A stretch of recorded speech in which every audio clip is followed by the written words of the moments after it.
bermutu dan berkarakter kuat, berdaya saing dalam bekerja, tampil mandiri penuh cita. Jadilah kita generasi bangsa, potensi yang unggul merata, berwawasan tinggi, berbudi mulia, giat belajar selalu berusaha. SMK bisa.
Ya.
dinamika bangsa Indonesia terhadap perdamaian dunia.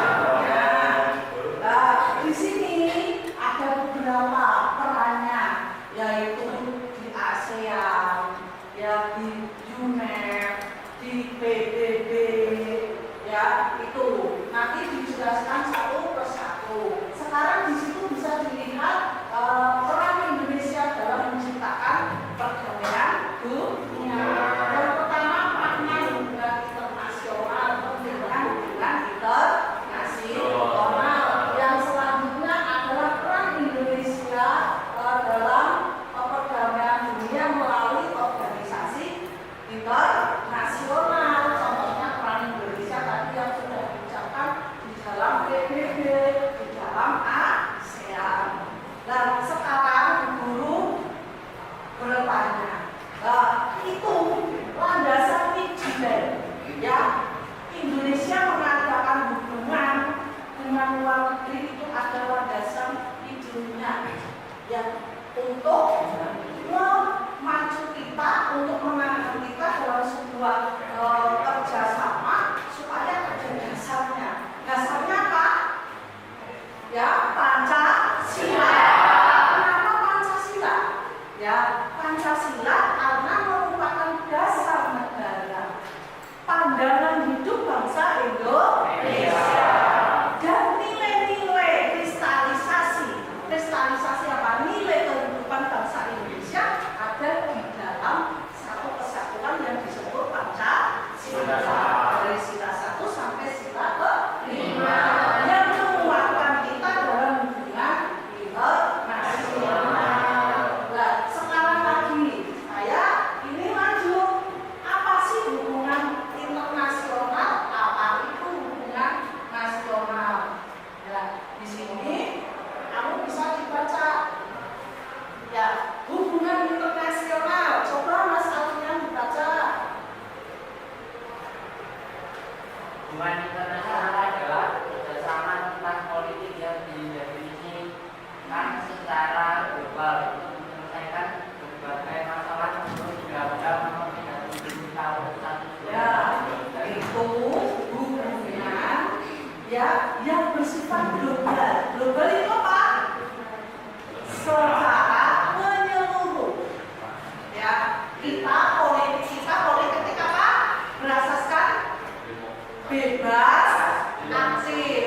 Nah, itu tertuang di dalam Undang-Undang Dasar 1945 pasal 37 ayat 3. Undang-Undang Dasar 1945 yang itu tahunnya adalah tahun 1999. Pasal berapa? 37 ayat 3, ya, tahun 1999. Di Undang-Undang tersebut dasarnya Pancasila. Terus ini politik luar negeri merupakan suatu kebijaksanaan dari suatu negara, bukan hanya negara Indonesia saja, bisa negara Cina, bisa Jepang, bisa Jerman, Prancis, dan sebagainya. Merupakan suatu kebijaksanaan suatu negara untuk mengadakan hubungan apa? Hubungan tujuan kepentingan nasional, karena kita tidak bisa hidup sendiri. Nah, kepentingan nasional itu bisa terbentuk melalui politik luar negeri, karena politik luar negeri adalah bagian dari kepentingan nasional. Ya, paham? Kalau paham. Sekarang hubungan luar negeri. Terus Mbak Dasmita, coba itu hubungan luar negeri apa?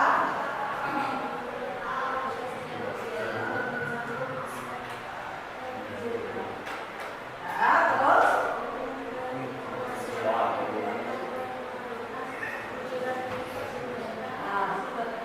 suatu hubungan yang regional, hubungan secara struktur, hubungan organisasi masyarakat, ya, itu bisa dengan negara regional,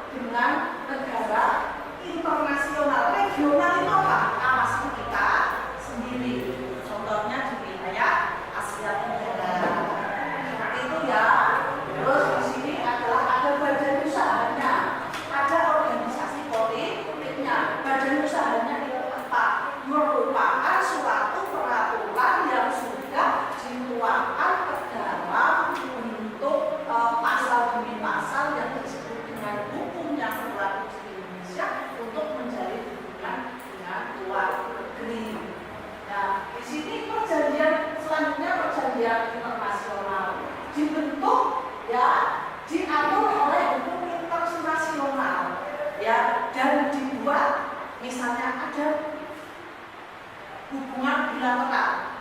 Bilateral berapa negara? Satu. Bilateral dua. Ya, dua negara. Misalnya sini dengan Jepang melakukan suatu perjanjian atau sering juga disebut traktat. Perjanjian yang disepakati oleh minimal dua negara atau bilateral dua negara. Multilateral banyak negara. Contoh ya, itu yang disepakati oleh negara yang diajak bekerja sama.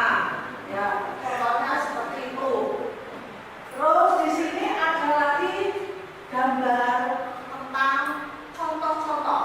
Nah, di sini ada apa? Gerakan terus ada lagi Perserikatan Bangsa-Bangsa dan ada lagi Konferensi Asia Afrika. Semua itu kelompoknya adalah Negara Republik Indonesia. Dan terus saya bertanya, silakan mungkin bisa melihat apa yang ada di depan kalian, buku-buku yang didukung atau apa. Konferensi Asia Afrika pertama dilaksanakan di mana? Bandung. Hah? Di mana? Bandung. Di Bandung. Ya. Gedungnya di Bandung. Ya. Di dekat Gedung Sate. Ya, itu ketika Perdana Menterinya Pak Adam Malik. Ya, Perdana Menteri Indonesia. Nah, terus di situ adalah didatangi oleh beberapa negara di kawasan Asia dan Indonesia sebagai tuan rumahnya. Nanti untuk pertanyaan selanjutnya, sedangkan KTT yang pertama kali diadakan di kota Bali itu KTT. Itu yo KAA dengan KTT. Ya, beda. Kalau KTT di kota Bali. Ya, di situ dibentuk pada tanggal 23 sampai 24 Februari. Nah, terus di sini lagi ya, itu kami paham ada lagi tentang ini contohnya misi perdamaian Indonesia. Ya, di sini ya, misi perdamaian.